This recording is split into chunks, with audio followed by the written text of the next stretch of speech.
So good morning, everyone. Thank you all for attending today. It's good to see a lot of familiar faces here. So on to slide 2. I'll begin with the highlights before handing over to Chris, who will take you through the financials and the outlook. I'll then update you on our progress against our strategic priorities. Turning now to slide 3. I'm pleased to report a strong performance in the first half with adjusted EBITDA of 92 million euros, consistent with the upgraded expectations communicated in last month's trading statement. The overall performance reflects the revised terms of Caliente Interactive Agreement. We saw solid underlying growth within the B2B business. At the same time, we continue to make excellent strategic progress in core markets, in particular the Americas, where we have laid the foundations for significant growth in the US and Brazil. The disposal of Playtech, which completed in April, has bolstered our balance sheet, giving us the flexibility around capital allocation. Given the solid start to H2, we are on track to deliver fully adjusted EBITDA for 2025 ahead of expectations. As we transition back to our roots as a pure-play B2B business, the board remains confident in our ability to execute our strategy over the medium term. I will now hand over to Chris, who will take you through the financial performance and outlook.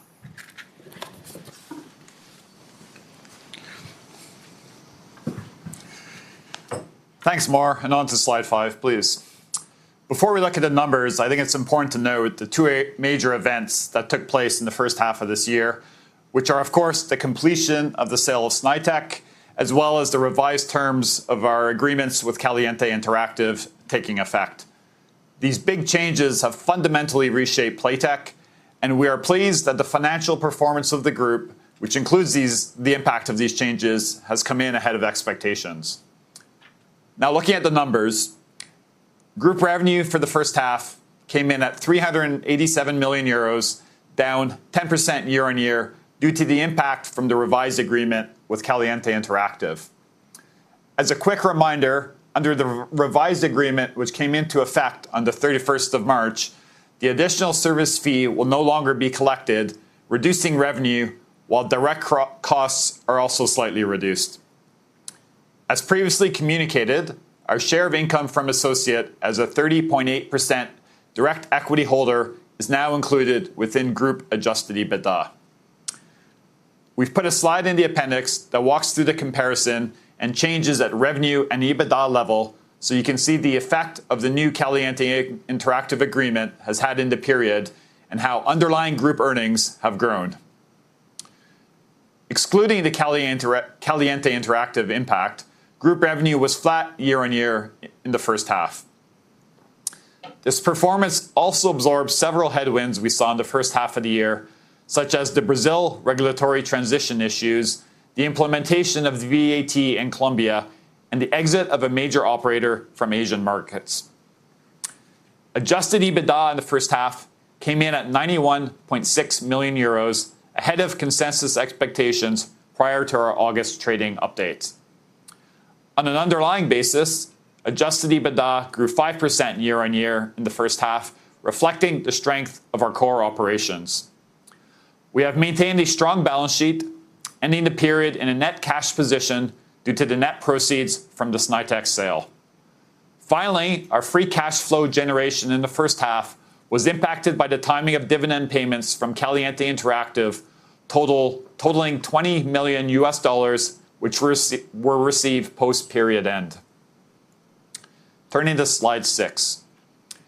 Looking at the B2B division in more detail, H1 revenues declined 9% to 348 million euros.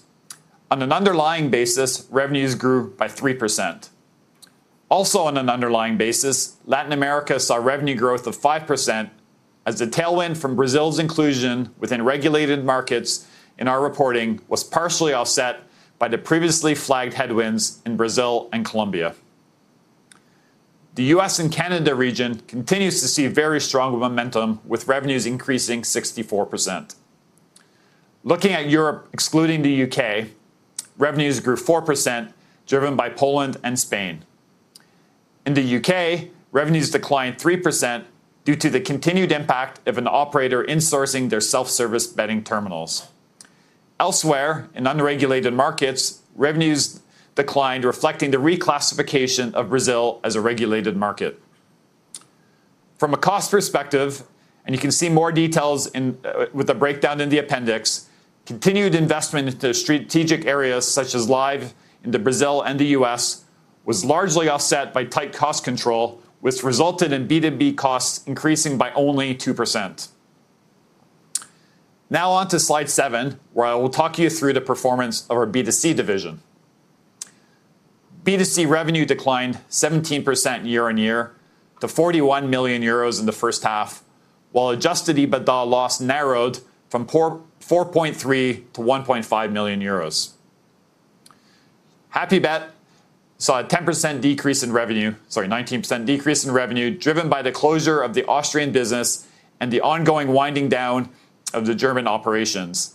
Adjusted EBITDA losses narrowed significantly to 2.3 million for the same reasons. As announced in May, we have initiated a disposal process with another German operator, which includes the transfer of HappyBet's German franchise partners and associated hardware, subject to negotiations. This marks a key step in our exit from the non-core HappyBet business. Elsewhere, our Sun Bingo and other B2C operations were impacted by enhanced regulatory requirements in the UK, which contributed to a 17% decline in revenue and a reduction in adjusted EBITDA. Turning now to slide 8, where we look at our net debt bridge from the end of 2024 to the end of June 2025. Following the disposal of Playtech and the payment of the special dividend, we received just over 300 million euros in net proceeds. As a result, we ended up with a net cash position of 77 million euros as at the end of June. It's worth flagging that this net cash position is elevated as there are outstanding liabilities from the Playtech disposal totaling just over 90 million euros. These liabilities, which are not due until 2026 and 2027, include a portion of management bonuses related to the deal, taxes on the Playtech sale, and dividends to holders of unvested LTIPs. Adjusting for these on a pro forma basis, we would have had a slight net debt position of 15 million euros at the end of the period. Turning to our borrowing facilities, in Q2 we successfully repaid the remaining 150 million outstanding under a 350 million euro March 2026 bond using a portion of the Playtech proceeds. This leaves us with a single 300 million euro bond which matures in June 2028, alongside our recently secured 225 million revolving credit facility, which replaced our previous facility and currently remains fully undrawn. On to slide 9, Playtech continues to maintain a strong balance sheet, which provides us with the flexibility to allocate capital in a disciplined and strategic manner. Our approach is focused on driving long-term growth while delivering value to shareholders. We are actively deploying capital to high-growth areas such as the US, Brazil, and live casino, where we see strong momentum and scalable opportunities. In addition, we're investing in both new and existing structured agreements that support our expansion into regulated markets and reinforce our B2B leadership. Our M&A strategy remains disciplined. We are open to accretive acquisitions that align with our strategic priorities and regulatory trends, with a clear focus on enhancing Playtech's position as a pure-play B2B technology provider.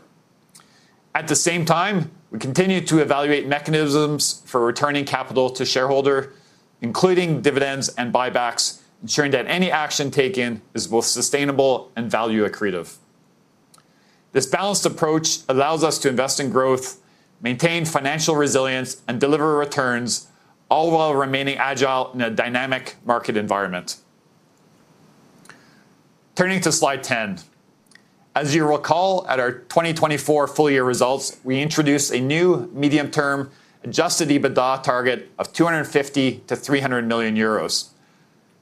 We have a starting point of approximately 150 euros in adjusted EBITDA for 2024 when you adjust for the revised Caliente Interactive agreement.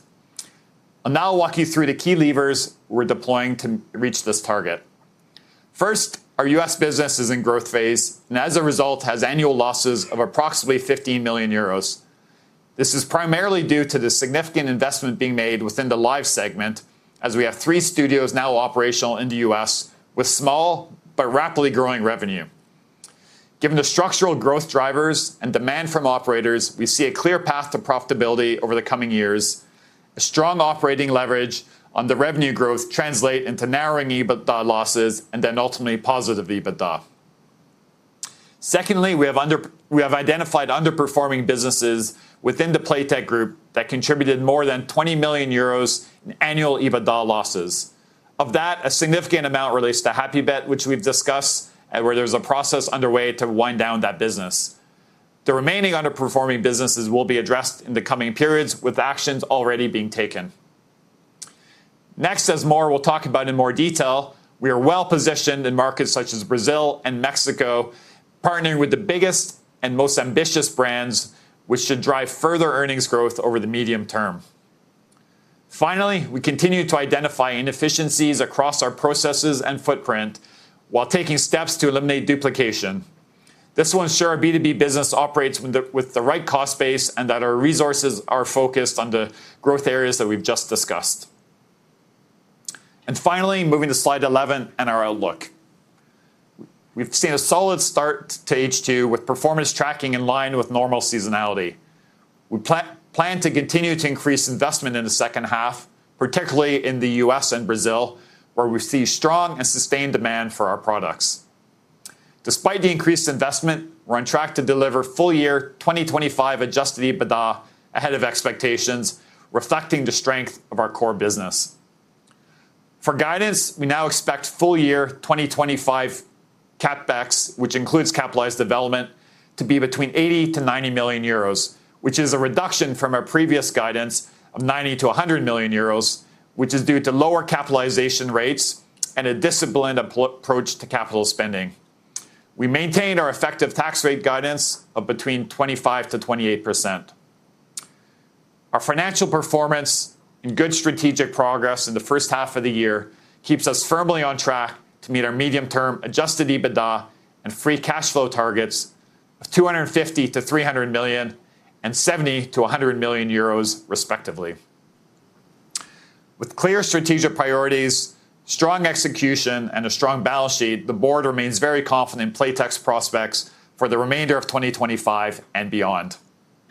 I'll now hand back to Mor to take you through our strategic priorities.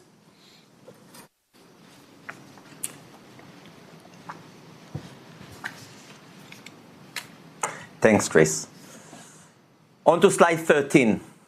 I'll begin by highlighting 2 landmark milestones completed in H1 that fundamentally reshape Playtech into a highly focused B2B business. Let's start with Snaitech, a transformational deal and a clear example of our commitment to deliver shareholder value.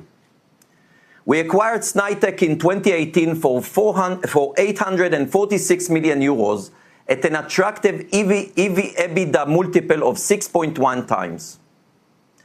Alongside the Snaitech team, we successfully transformed this business from a predominantly retail operator into a higher margin, less capital-intensive, technology-driven omnichannel leader. In September last year, we announced the sale of Snaitech to Flutter Entertainment for 2.3 billion euros, representing a premium EV/EBITDA multiple of 9 times. This transaction completed in April 2025, delivering a cash return of more than 3 times our initial investment, with 1.8 billion euros distributed to our shareholders through a special dividend paid in June. On to Caliente Interactive, our most successful structured agreement to date. After a challenging period, we restored our strong and collaborative relationship with Caliente Interactive by signing a revised strategic agreement in September 2024, which completed at the end of March this year. This agreement represents a good outcome for both parties and lays the foundations for the next phase of growth for our partnership. Under the new structure, Playtech now owns a 30.8% equity stake in Caliente Interactive, a newly formed US incorporated holding company for Caliente's online business.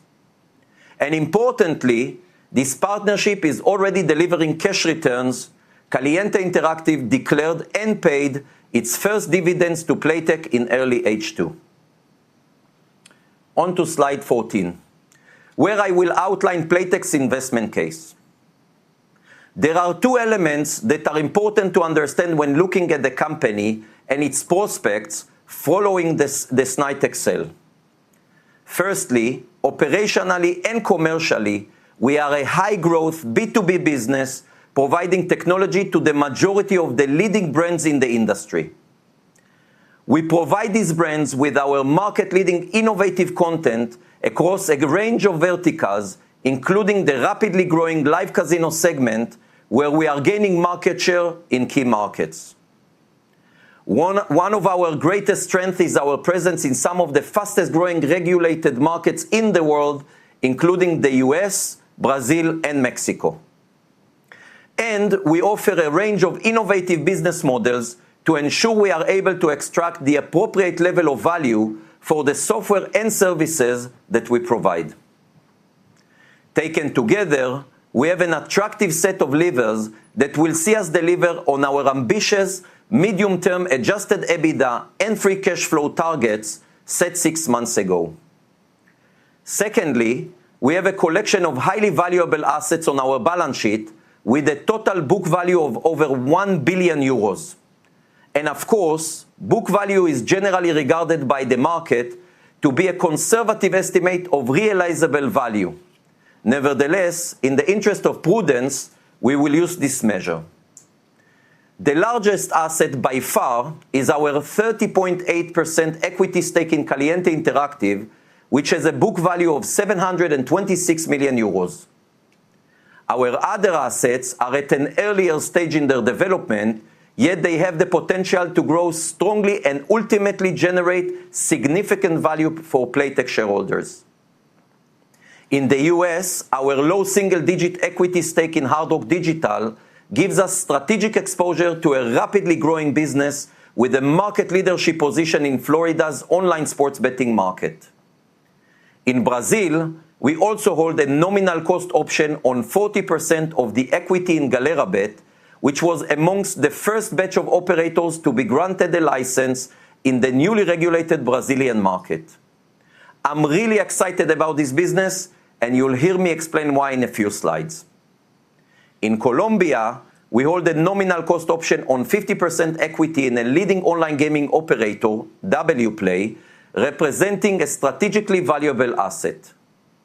Next, we have a valuable 49% equity stake in L Sports, the real-time sports betting data provider covering over 100 sports with some of the lowest latency rates in the market, and the business is growing rapidly. Finally, we have equity stakes in various other assets, such as Algosport, whose profits have continued to grow, as well as assets such as Northstar and the Sporting News. And underpinning our investment case is our commitment to deliver shareholder value, including through shareholder distributions. So in summary, Playtech offers access to a high-growth B2B business complemented by highly valuable assets and a strong commitment to delivering shareholder value. On to slide 15. Here, I'll briefly outline the strategic priorities that will drive our progress towards achieving our medium-term adjusted EBITDA target of 250 to 300 million. Firstly, we will continue to prioritize regulated and regulating markets, with a clear emphasis on those offering the greatest long-term growth potential. Markets such as the US and Brazil are currently in the investment phase, but we are confident they will deliver substantial returns over time. Others, like Mexico, are already highly cash generative and provide a strong foundation for scalable growth. Secondly, we will concentrate our product investments in areas with the highest potential for profitability and return on capital. Playtech is renowned for the breadth of its product offering, but there are certain verticals that provide the greatest opportunity. We believe that live and casino present the greatest opportunity for growth, supported by our market-leading PAM Plus platform and our value-accretive services business. Thirdly, our transition into a highly focused B2B technology company is a natural moment to review our operational efficiency and agility, as Chris touched on. This means addressing underperforming businesses, streamlining operations, eliminating duplication, and building a leaner, more responsive organization that can adapt quickly to changing market dynamics and customer needs. By executing on those core priorities, we will optimize resource allocation, reduce structural complexity, and improve cash generation, positioning Playtech for sustained long-term success. On to slide 16.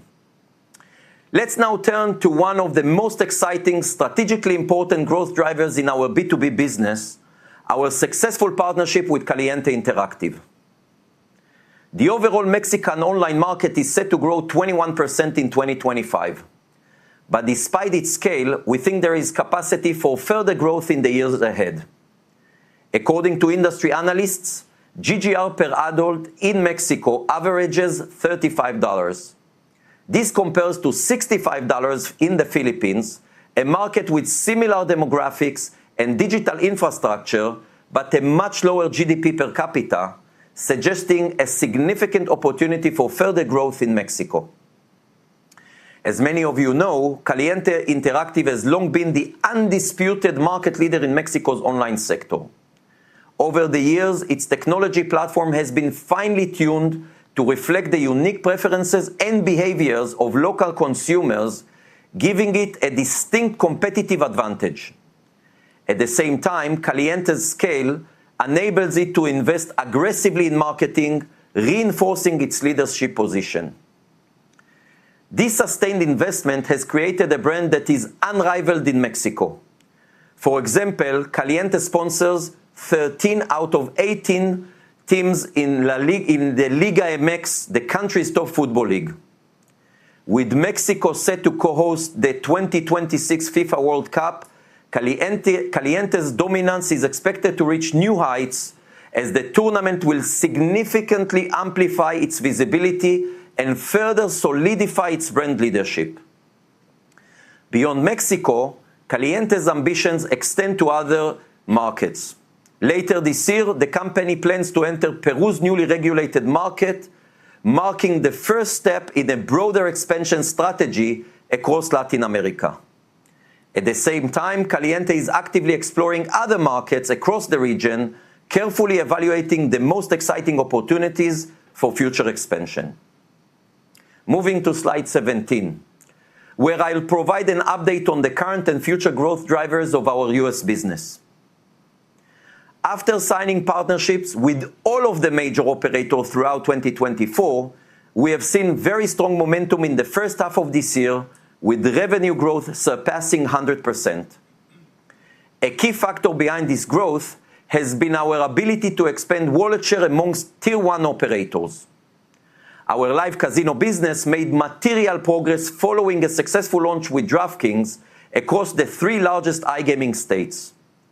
By the end of June, we were operating more than 50 active live tables in our US studios, and we continue to invest in additional capacity to meet the strong and growing demand of our products. Our expansion with existing operators into new states creates a further avenue for growth. In June, we announced our entry into West Virginia, our 4th iGaming state, where we launched with major operators including DraftKings, Rush Street, and BetMGM. We also expanded our relationship with Delaware North, launching online sports in Arkansas and multiple products in West Virginia. Through our equity stake in Hard Rock Digital, we benefit from their unique leadership position in online sports betting in Florida. The cash generated from Florida supports Hard Rock Digital expansion into other states across the US and other international markets, where we are also positioned to capture value from their growth. Margin-accretive platform deals are especially attractive given the value that accrues to Playtech when operators use both our PAM+ platform and content. We now have 3 US operators utilizing our platform, with revenue from this subset growing significantly, and we expect this to be an increasing contributor to our US growth. Finally, we continue to prioritize the development of innovative content tailored to the US audience as we look to increase wallet share amongst operators. In H1, we released 20 new games, including branded titles such as Robocop Collectem and Deadliest Catch. Our content strategy is delivering results. Multiple Playtech titles consistently rank amongst the top 25 games in industry reports, underscoring our ability to compete with established suppliers and reinforcing the strength of our content portfolio. As we deepen our US presence, our focus remains clear: innovation, operational excellence, and supporting our partners to capture long-term growth opportunities. Moving to slide 18. Let's turn to Brazil, one of the most exciting and fastest growing markets in the world. The official launch of Brazil's regulated online gambling market in January marked a historic milestone for the industry and a major opportunity for long-term growth. Industry analysts project the market to grow at 15% annually, reaching GGR of $17 billion by 2030. That said, as with any major regulatory shift, there have been some well-publicized bumps in the road to begin with. Brazil introduced some of the strictest onboarding requirements globally, leading to unusually high KYC rejection rates, and as a result, lower than expected volumes across the industry in the first half of the year. Given our strong partnerships with leading Brazilian operators, this has had an impact on us as a B2B supplier. But let me be clear, we see this as a temporary headwind. Our conviction in Brazil's future is reflected in our decision to invest further in the country. We are building a state-of-the-art live casino studio in Sao Paulo, on track for completion by the end of 2025. This will allow us to deliver localized, premium content with native-speaking live dealers, creating an authentic experience for Brazilian players. To support this, we are scaling our local presence. Our team in Brazil is expected to grow to over 100 people this year, and we are continuing to invest in talent and infrastructure to capture this opportunity.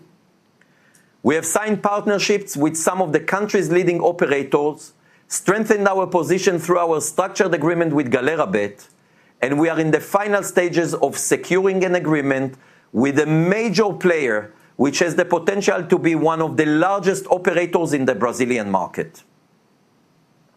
Let's now turn to slide 19, where I'd like to cover our progress in live casino. Throughout the first half of 2025, we saw strong and sustained demand for live, with revenues up 9% year-on-year. A standout region was the United States, where we delivered over 300% revenue growth, following a series of successful launches with DraftKings across the 3 largest iGaming states. Across our 15 studios, we now have over 470 tables, an increase of 5% versus the end of 2024. In response to strong demand, we are investing in further capacity expansion across all of our US studios to capture the growing opportunity we see. We are also expanding across Latin America. Live casino is proving to be highly popular in Brazil. While our new Sao Paulo studio is under construction, we are expanding our Peru facility to meet this surge in demand and reinforce our leadership in the region. On the product side, we are building on the success of our landmark partnership with MGM Resorts International.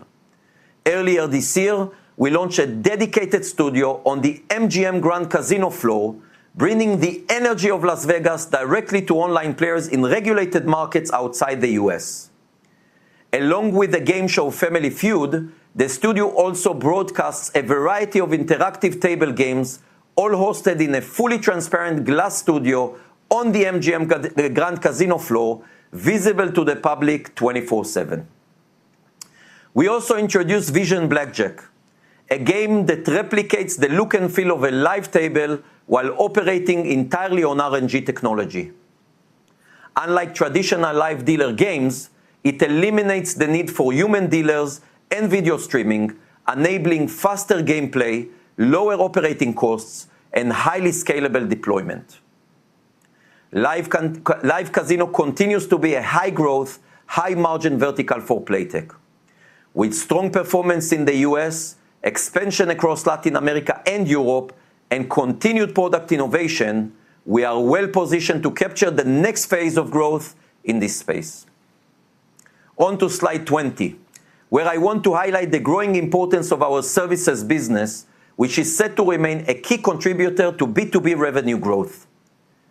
Through partnering with over 200 licensees globally, Playtech has amassed significant knowledge on the gambling industry, including customer acquisition and retention, risk management, and operational know-how.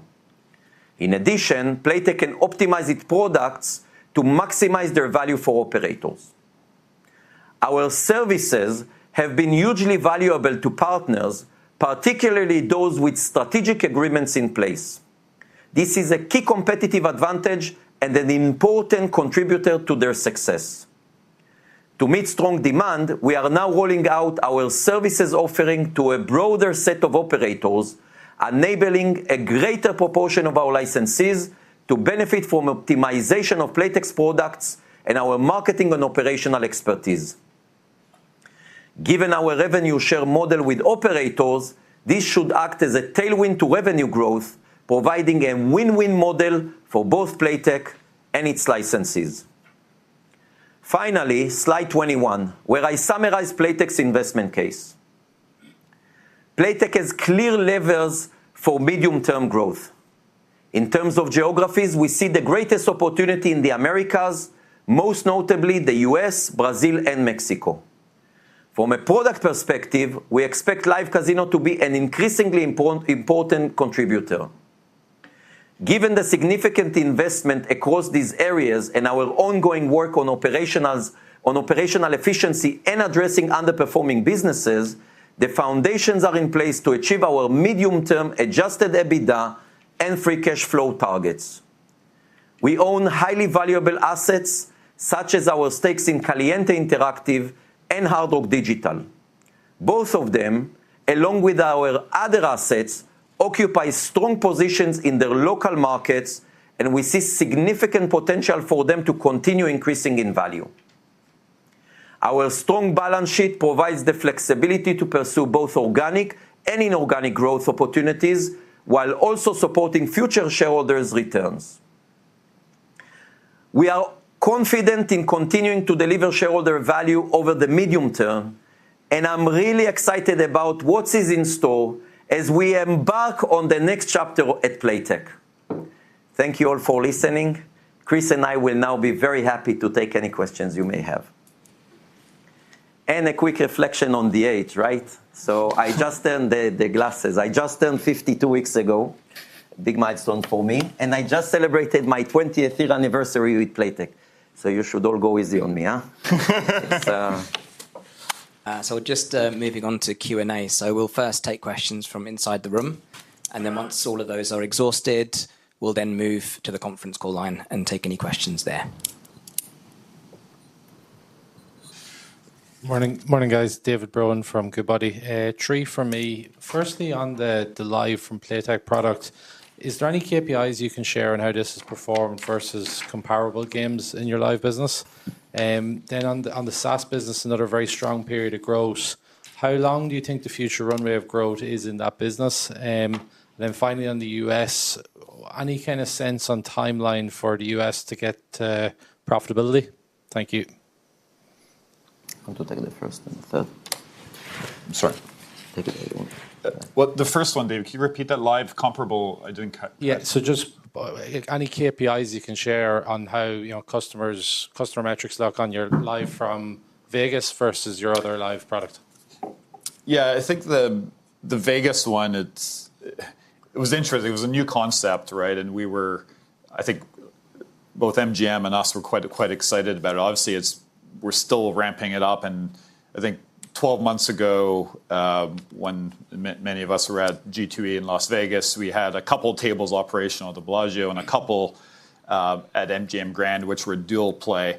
But in recent months, we've opened the whole studio in the MGM Grand, and in parallel to all of that, we've been ramping it up with customers and rolling it out. Obviously, it's not available to anyone in the US, but it's being broadcast elsewhere. I think we had modest expectations, but the KPIs have probably surpassed our expectations. It's still modest. I would describe it as a new adjacent product in terms of innovation and offering something new and a key part of what we're doing. So I think the KPIs are probably better than expected. However, overall, I would say in terms of impact, it's relatively modest. And you look at the 400 plus tables we have across the whole business, and you're talking about a relatively small number, but nonetheless, it's something we've been quite excited about. If I may just elaborate, I think that it's too early to suggest and quantify it, right? I think that what we do see is a very strong demand by various operators that decided to take the product. You have to understand that when you roll it out, and we indicated that it is for online customers outside of the US in regulated markets, which means basically that we need to go through the certification and licensing in each and every country where we would like to offer that, because it's a new product streamed from Vegas. We see strong demand for customers. The pipeline is there already secured. We are rolling out in different territories, and I think that we will be, sometime next year, we'll be in a better position to quantify that, but it's looking very, very encouraging. We are very excited about this opportunity, as evident by the increased investments, further extending the relationship to Family Feud game show and additional tables. So very encouraging, yet too early to quantify. Still small in size, given that it's early stage, early days. On SaaS, maybe I'll continue with SaaS. We still believe that there is a long list of customers that will onboard onto our product. We use now SaaS not only as a model for small, mid-size operators, but also certain operators, such as in the US, such as in Brazil, the long tail in each and every country, in each and every regulated country. And therefore, we still see a lot of demand, and we still see the pipeline growing. Having said all that, there is also a very, very attractive opportunity for Playtech to increase market share. Today, Playtech represents less than 5%. On average, Playtech represents less than 5% of the overall market share for the small mid-size operators. If we only double that to become 7 or 8, or double it to 10%, we double the business together with the existing customers. So it's horizontally to additional customers in additional territories where existing customers extend together with us to additional countries, such as Brazil is a good example, even in the US. And beyond that, obviously, vertically, where we can grow together with them and grow the market share of Playtech. We developed earlier this year an entire program of campaigns, working together, campaigns including promotions, together with the operators to expose the Playtech portfolio within the portfolio that they had before. Remember, these are small, mid-sized operators. Some are also big operators, and they never had Playtech. It's for the first time they have Playtech, and we now work together with them on a program to expose Playtech, expose it to the to end user customers, and this is why we believe that it still has a lot of potential going forward. Then on U.S. profitability, it's a bit of a, to be honest, it's a bit of a moving target, but that's a positive in that what we're seeing in the U.S. is as we build the infrastructure, which is largely live casino, but more than that, but the big majority of the investment is live casino, both CapEx and then OpEx to run these facilities. As we're building and expanding, it's just leading to more demand, which then requires more building and expanding.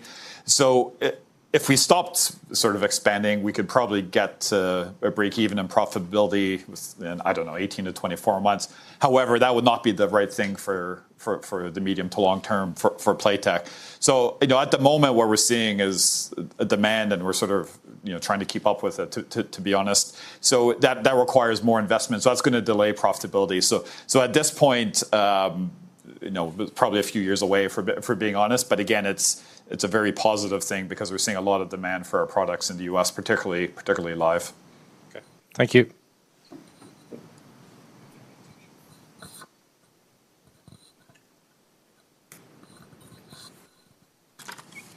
Thank you. It's Roberta Ciaccia from Investec.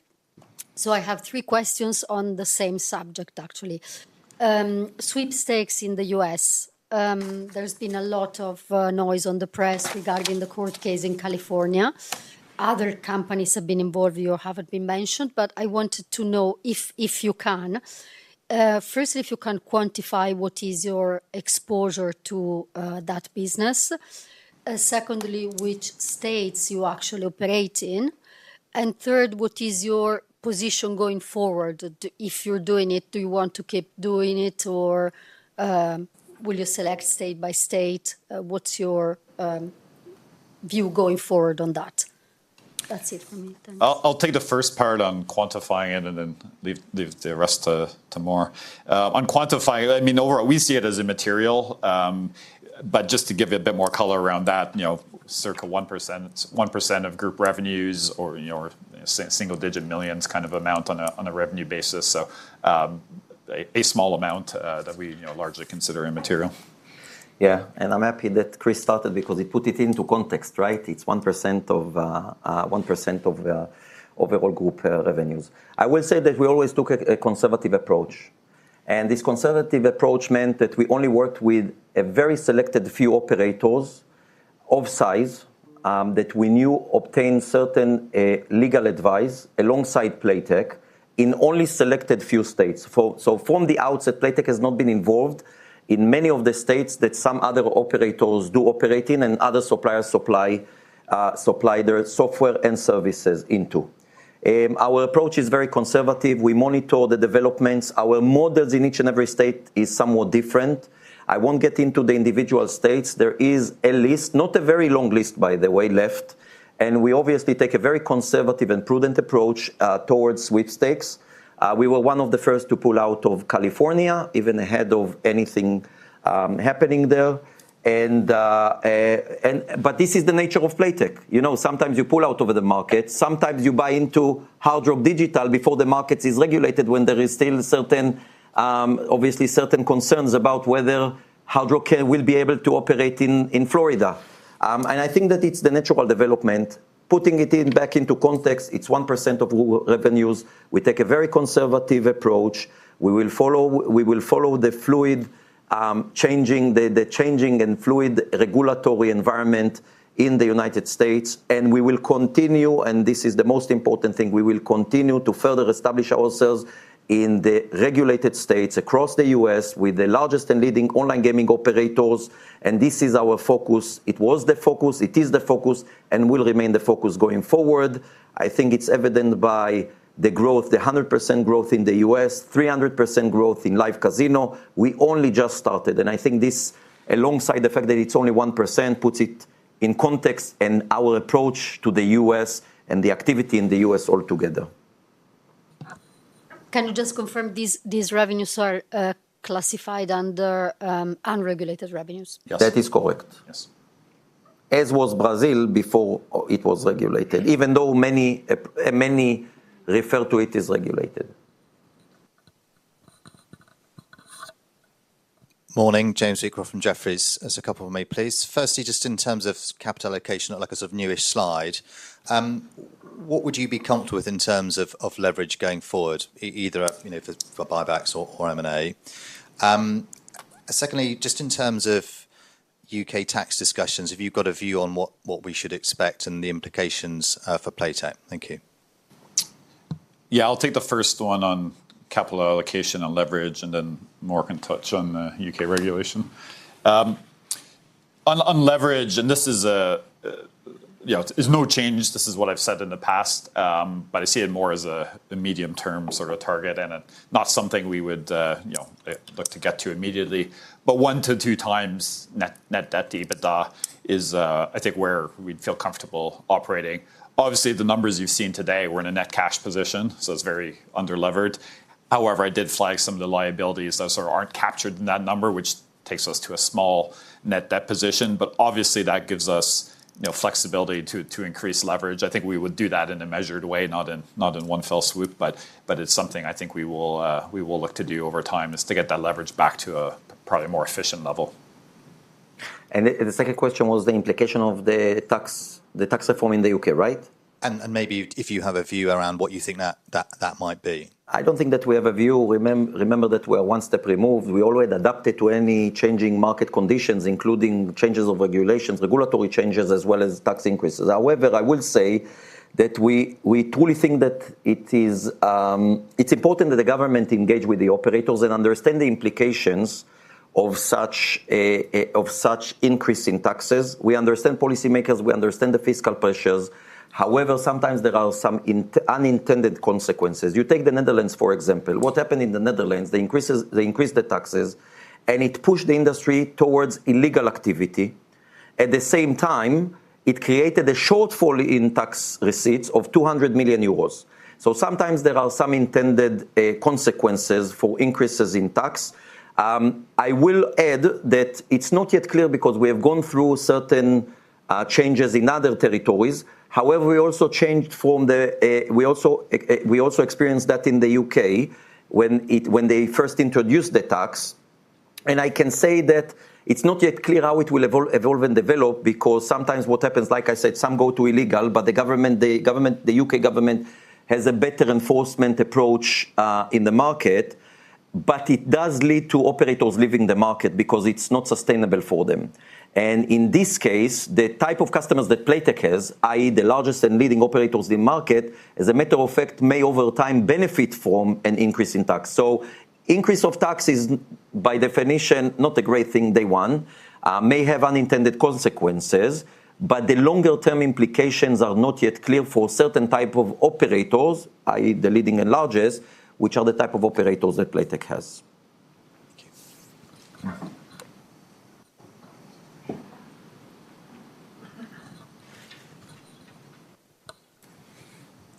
Morning.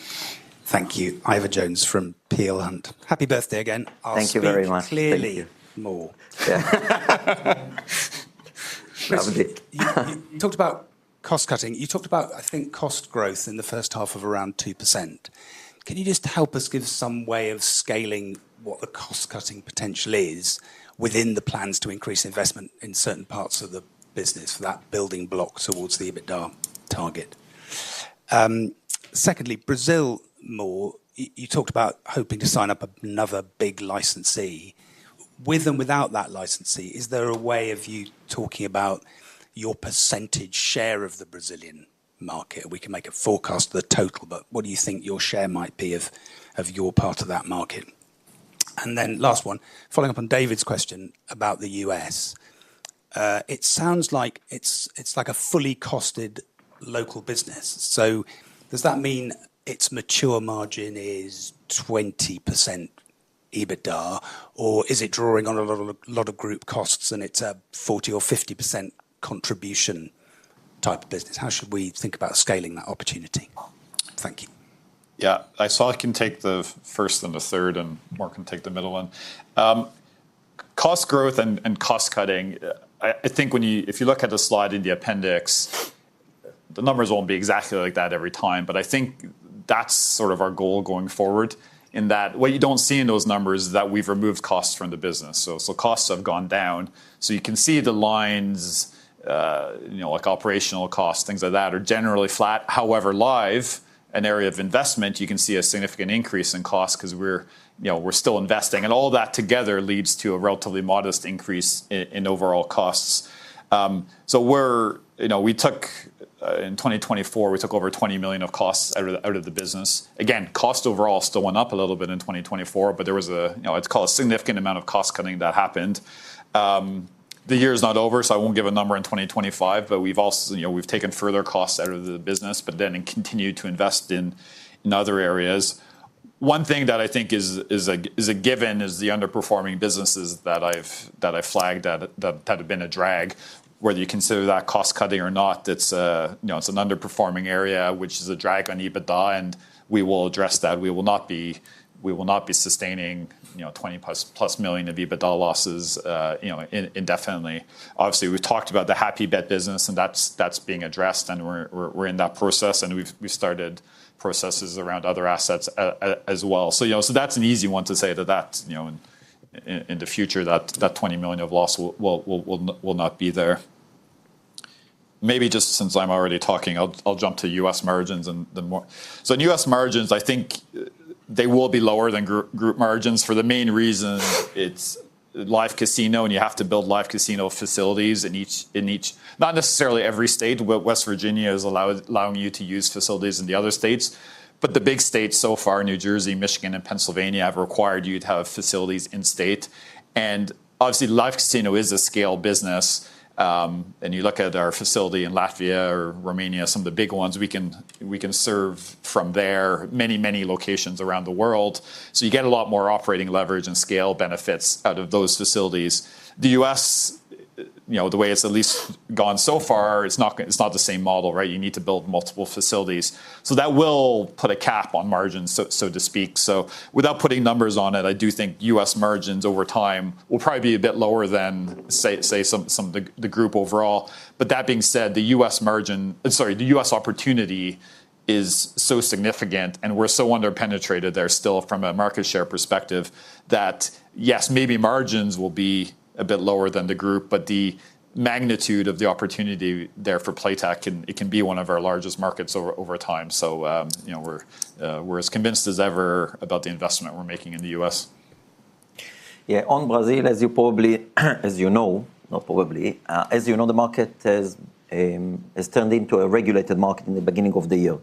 They introduced the strictest onboarding process and the strictest set of regulations worldwide, more than the US, which had a severe impact on the operators. Some operators saw an impact of 20%. Other operators saw an impact of 70% on their business. However, and this is why we were very focused in the first 4-5 months of the year in order to ensure that our software and our platform will accommodate the new onboarding requirements, and we'll do that at the best, and we'll do that in the best way. Today, Playtech customers onboard fastest in the market. It's being measured every month, and within 4 to 5 months, not only we improved it, we are now market leaders in terms of onboarding the onboarding process in Brazil. Given the fact that the numbers are picking up, the levels of GGR that we saw in August is at the same level we saw before regulations were put in place. After the market went backwards significantly, remember that there is tax involved, so I'll be very open and say, there is still a small impact not small, but there is still impact of the tax because it's now deducted. So from a royalties perspective, we are not yet where we need to be, but it's growing. We see accelerated growth. We see all the operators improving the onboarding processes. In terms of market share, it's hard for me to estimate because we have a partnership where I know we have more than 50% market share across all content and products that are provided by the operators. And we have other operators, Betano, Bet365, and a long list of other well-established operators where Playtech obviously is amongst many others, and it does not provide a platform and it does not provide sports. So we believe that our share of wallet is more 5 to 10%. I think that the way we approach it, now that the market is stable and growing fast, the way we think about it is growing organically with existing customers, extending to new customers that are not yet our customers or that we already secured an agreement with, but have not yet launched. Extend the relationship that we have with the group of Galera Bet, which consists of today 4 brands, right? Not just Galera Bet, it includes also Luva Bet, F12, and Brazil Bet. And as we indicated earlier, I can't name it as of yet, but we are in advanced stages of discussions with what we believe will be one of the largest operators in Brazil.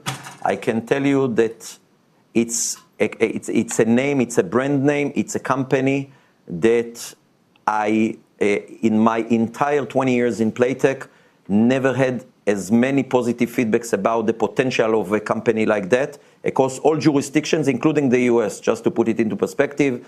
Again, we can't name them as of yet, but it's a massive opportunity for us. They have access into the market, and they are very well established in the market, not yet in online sports betting and gaming, but definitely a very significant opportunity for Playtech.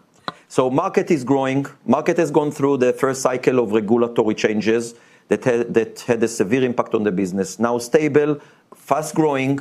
Playtech extend its reach together with existing customers, new customers, its partnership, structured agreement with Galera.bet, and hopefully soon a new agreement that presents a significant opportunity for Playtech in Brazil going forward. Is the new relationship potentially another 2% on top of your 5 to 10%, or another 10% on top of your 5 to 10%? What do you mean the 2 to 5? Sorry. You said maybe you thought roughly your market share of operators in Brazil. So in certain operators, in the largest well-established operators like Betano, Bet365, and others, I believe that Playtech is 5 to 10%, right? For each, right? Amongst them. For Galera.bet, for example, given the fact that we work together, they use our PAM Plus as part of their infrastructure. They have our sports, so they onboard through sports, they onboard through casino as well, but a lot of the customers come from sports and then convert to gaming. Playtech has a 50% market share, 50+% market share. With this customer, I believe that Playtech will have a significant share. I understand now, sorry, I didn't understand the first answer. I was trying to understand Playtech's share of the whole Brazilian market. I think you're answering about Playtech's Yeah, but share. it's very hard to estimate. I need to do the calculation. I don't have it out of the top of my head. I apologize because I need to calculate the 50% of Galera.bet and its share within the market, and then the operators that we have, the 5 to 10% of those we operate with, those that just launched, those that will be launched, and then this new opportunity. But I think that the way I described it just indicates and is evident, it's evidence that why Playtech is so excited about Brazil. I will come back to you. I'm not trying to avoid it. I simply don't want to give you a number that I can't stand behind, right? So I'll do the calculation, and hopefully by the end, later this year, we will have a clearer view, because the numbers are also changing. Remember, some of our operators tripled over the course, those that went down 70%, right? Tripled the business since the beginning of the year to date, right? So a lot of changing, a lot of moving elements there. I will come back. I'll try to come back with some answers so you can also model that, and we will try to be as helpful as possible in this matter. Thank you.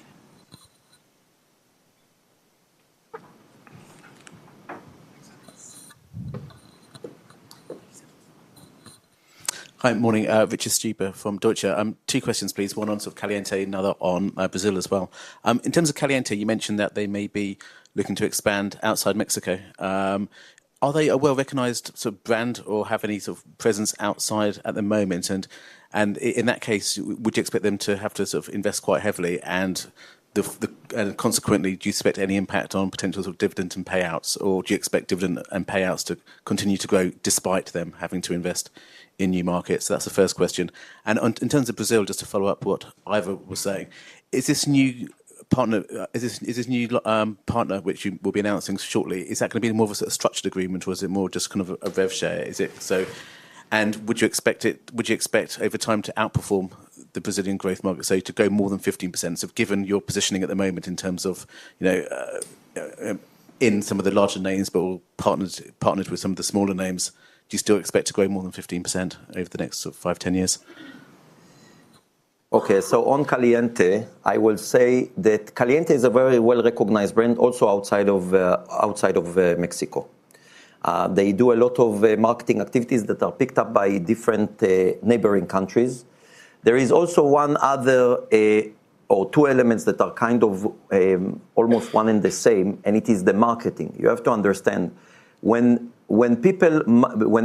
someone advertised on ESPN has a certain just as an example, right? But it's the same for other media providers. Certain media providers are shared among certain countries, clusters of countries across Latin America. So when you advertise on ESPN, it will be picked up by definition. If Caliente advertise on ESPN on a certain video stream, it will be picked up by all the audiences in the countries that ESPN streams into, and therefore, and this is why not only it will be picked up, but it will be alongside people that follow the Mexican League. So some people will follow the Mexican League, but you can argue that certain people in Peru will not follow the Mexican League. But the countries that they are looking into share the same media channels that they already use and invest into, and therefore, by definition, the end user customers are exposed to the brand Caliente. And this is part of the approach they take when they select where it is best for them to establish themselves. Also, obviously, the competitive landscape, the market entry point, market access, licenses, etc., etc. Has this answered the question? Yeah, I guess the question is if they have to. Normally, when you enter a new market, they'll be sort of loss-making for a short time.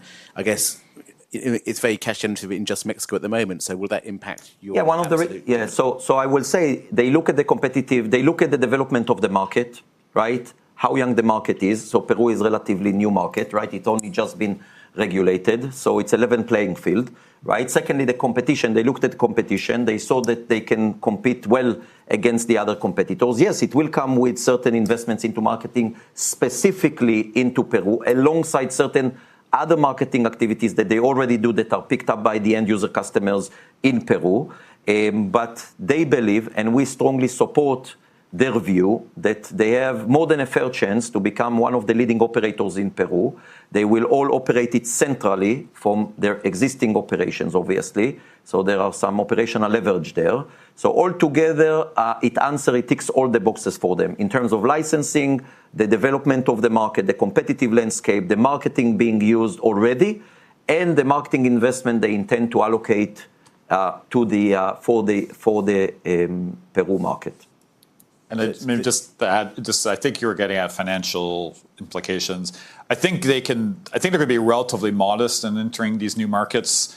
So they're not going to come and be uber aggressive with marketing spend to the point where it's going to impact our share of income drastically or our dividends, right? There may be an impact, or maybe you wouldn't see the same level of growth. Remember, there's still growth to come in Mexico, as more outlined on this slide. So I think they can balance continued growth and use some of that for expansion in these other markets without having a very material impact.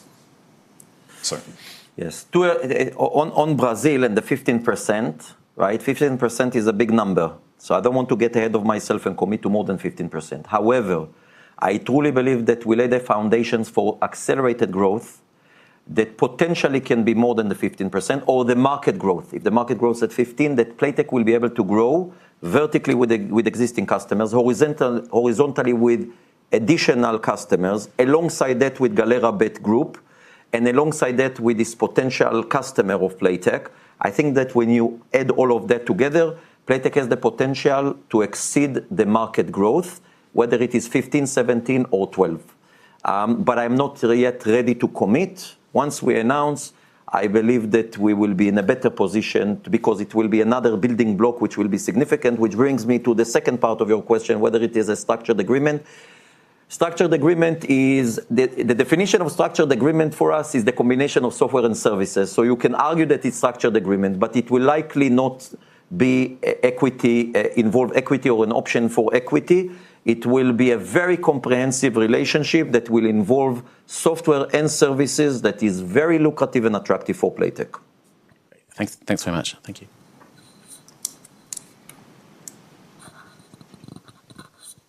Are there any more questions in the room?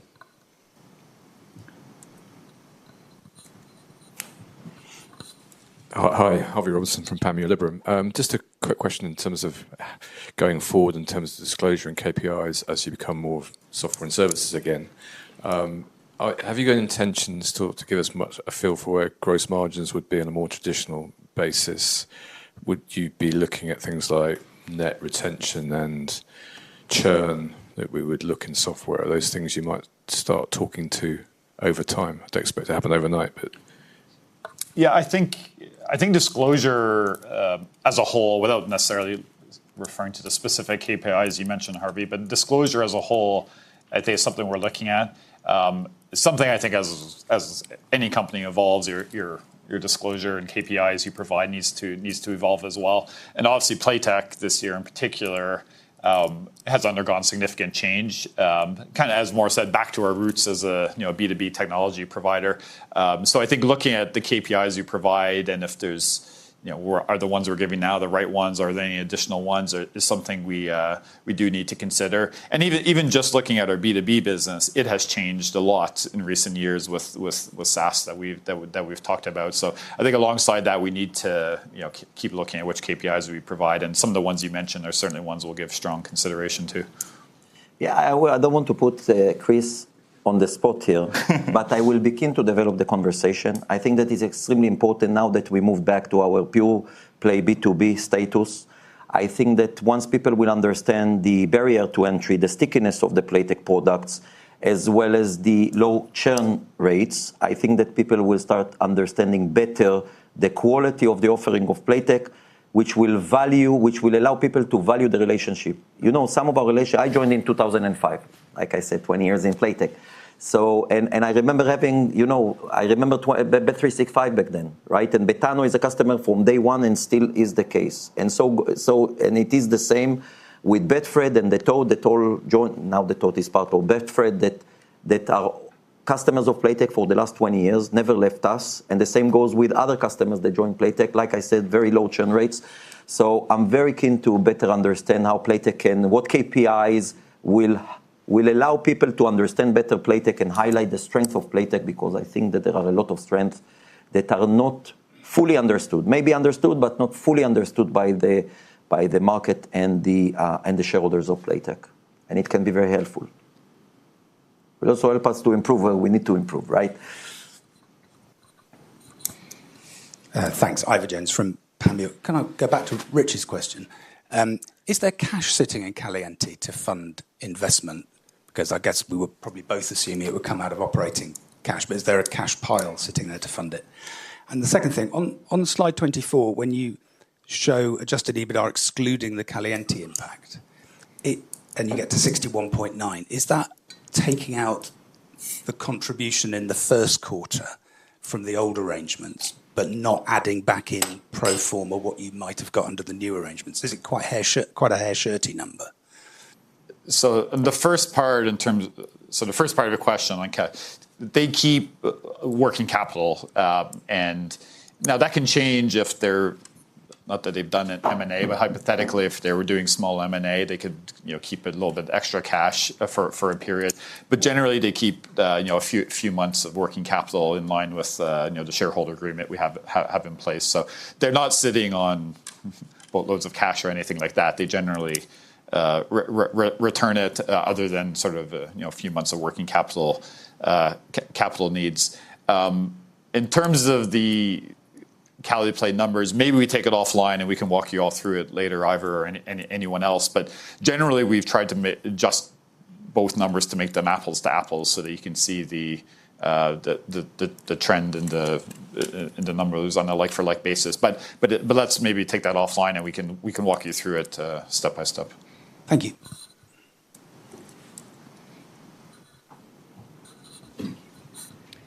If there are no more questions in the room, can we move to the conference line and see if there are any questions from there that we can take? Thank you. If you would like to ask a question, please press star followed by 1 on your telephone keypad. When preparing to ask your question, please ensure your device is unmuted locally. We have a question from Andrew Tam with Rothschild & Co. Redburn. Your line is open. Please go ahead.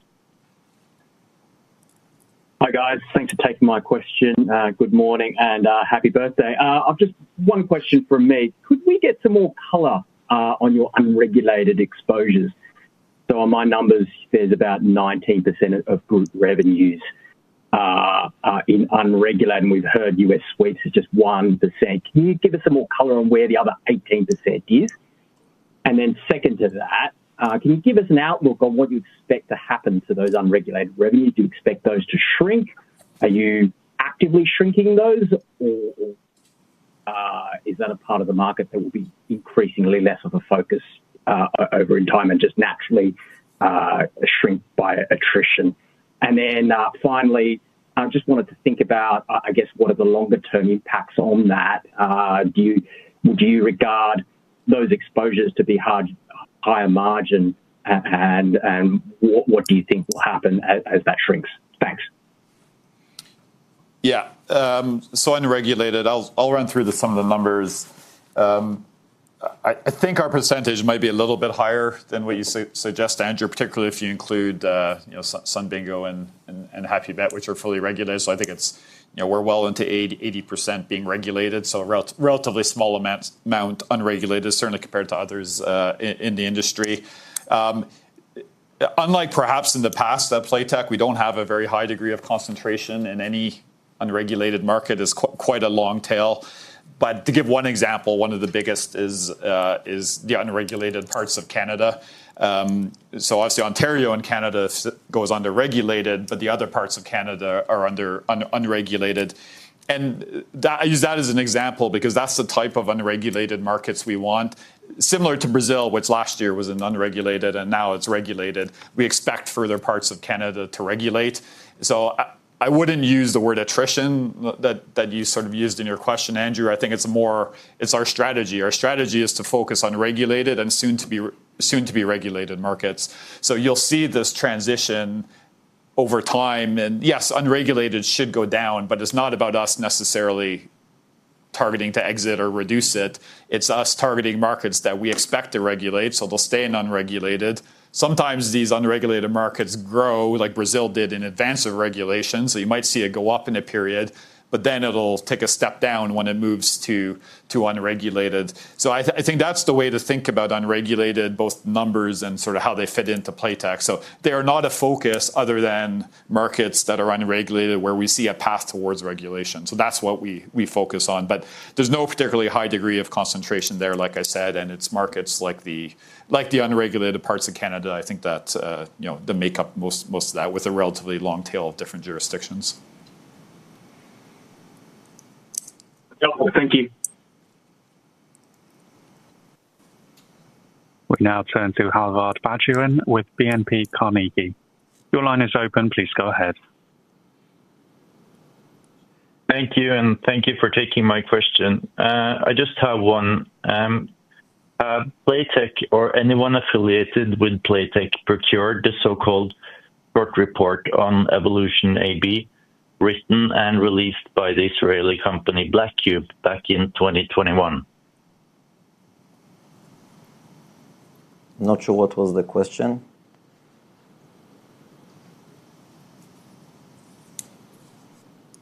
Had Playtech or anyone affiliated with Playtech procured the so-called short report on Evolution AB, written and released by the Israeli company Black Cube in 2021? Obviously, we can't. It's nothing. Not a question for us. It's a question for people involved in this matter.